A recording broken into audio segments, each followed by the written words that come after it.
how to add Oberlo to Shopify. So if you want to quickly go ahead and add Oberlo to Shopify in the easiest way, what you're going to want to be doing is you're going to have a Shopify account fully accessed and logged in, and then you're going to have Oberlo over here in Oberlo.com. Now the thing is you can't really download Oberlo through the apps market on Shopify, so you do want to go ahead and come here.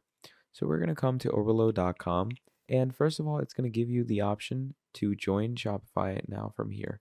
So it says join Shopify now. You're going to click on it and it's going to ask you to sign up with an account. Okay. So it says Oberlo invites you to start a 3-day free trial and 3 months of drop shipping. So what you're going to be doing is you're going to take your email, paste it here, click on start free trial. And once you click on start free trial, it brings you to your store creation. You're simply going to skip everything and go with the business address that you have.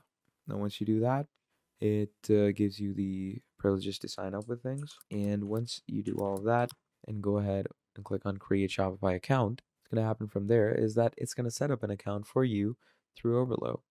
Now, that's the fun part about using Oberlo by itself, okay? Because you can set the connection through Oberlo and Shopify just through creating an account with it, okay? That is how simple it is. And you can simply also check the actual drop shipping that Oberlo is good with, okay? So on Shopify, you can open an online store without the hassle of anything. So fulfill your Shopify dreams with Oberlo and Shopify. So now, obviously, Oberlo and Shopify are interrelated. So all you're going to do is you're going to create an account with Oberlo and Shopify, and that is basically how you're going to be, connecting your account or adding Oberlo to your Shopify. So thank you for watching this video all the way till the end, and I will see all of you in the next video. Goodbye.